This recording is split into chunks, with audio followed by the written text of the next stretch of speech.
ZNS Total Sports, brought to you by Fourth Terrace Diagnostic Center.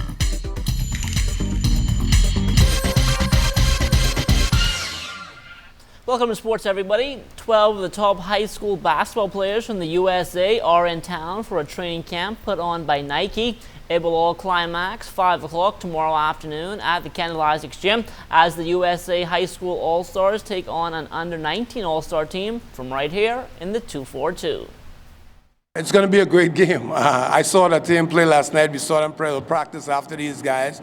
We're getting two more big guys coming. I think if we to give any disadvantage to be our size. But as far as playing is concerned, once our jump shot is falling, we're going to be good. If they are fortunate enough to make it to that top level, it's a job.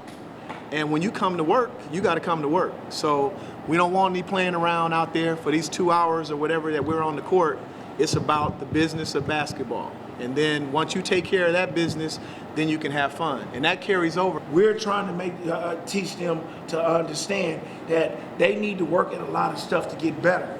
We're not here to not want them to succeed. We're here to want them to succeed. And that's what we're trying to install in them. And they listen. And when you get them to get to the work ethics like that, it gets into their mind, and then they take it to their school and they take it to the other people, and they work hard like that. Some of these guys in 2 years and 3 years you're going to see as top 5 picks in the NBA draft, and they'll be getting their name called by Adam Silver. From Jason Tatum to Wendell Carter to Gary Trent Jr., guys with a lot of talent and a lot of ability, but also great young men also. Now, with such high-profile players on display tomorrow, the Bahamas Basketball Federation has put measures in place to make sure this game can be seen around the world. It's going to be streamed live over the internet, but we're going to block it locally so people can come and watch it, so only those in the foreign land will see it. They also wanted to make sure that if there's any diamond in the rough, Bahamians that are out here playing, that they can discover them and who knows, and take them to the next level. And that's what it's all about for the Bahamas Basketball Federation. Exposure for basketball and allowing our younger players to get an opportunity to go to the next level. Still talking hoops, Buddy Hield is about to enter his senior season with the Oklahoma Sooners, and college basketball analyst Miles Simon says the young Grand Bahamian has a lot of upside. I love Buddy Hield, one of my favorite players to cover in college basketball.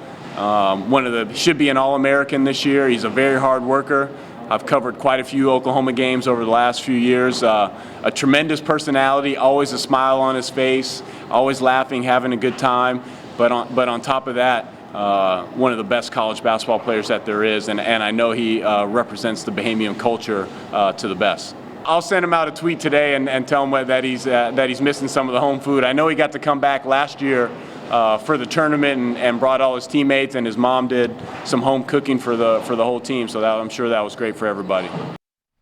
The Bahamas was supposed to have an under-15 baseball team at a World Qualifier in Mexico this weekend, but after an apparent breakdown in communication, that never materialized. Team manager Jeron Sands spoke about where they go from here. The sanction trips are not up to me. The national teams are not up to me. It's up to the association and part of the federation to make that happen.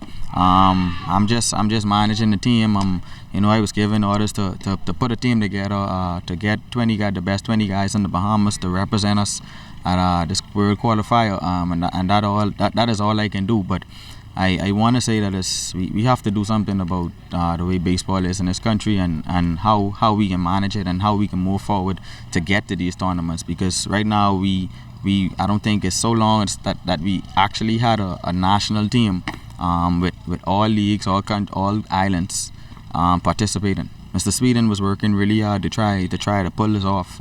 From the federation standpoint, I haven't really spoken with anyone from the association about it.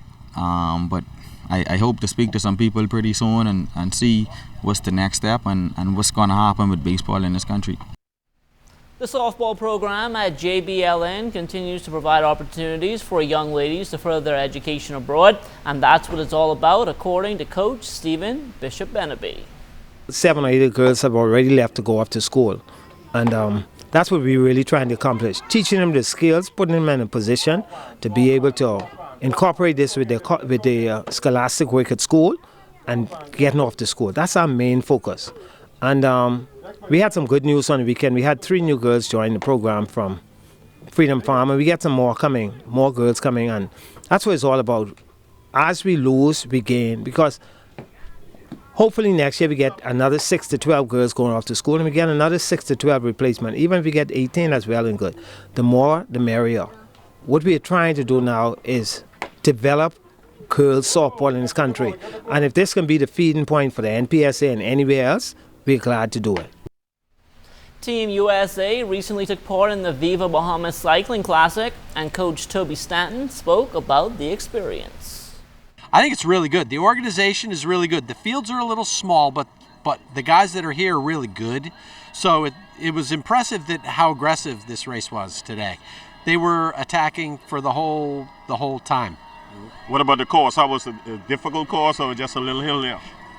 Well, there's more to difficult than just the hills. So you got wind and you got the heat, and that heat and humidity just knocks the snot out of you. And you add that and the wind and the distance, and it's hard. It's much harder than I think people thought.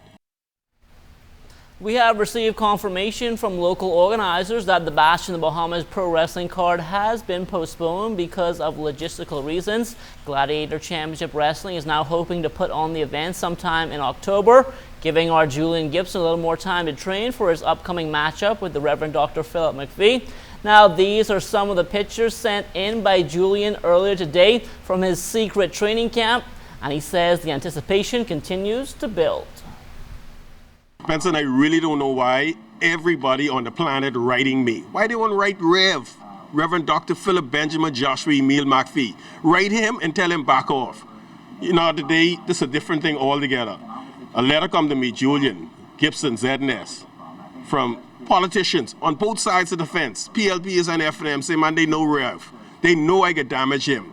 I could hurt him. They cautioning me, Julian, don't go in the ring with Rev. You could hurt Rev. Well, they don't know Rev. Rev mouth hard. I got to deal with Rev. Politicians on both sides of the fence.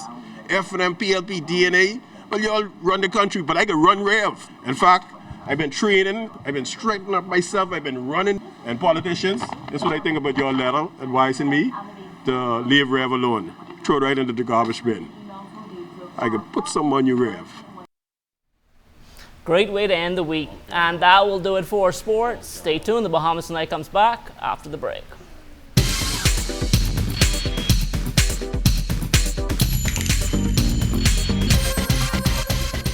This is ZNS Total Sports, brought to you by 4th Terrace Diagnostic Center.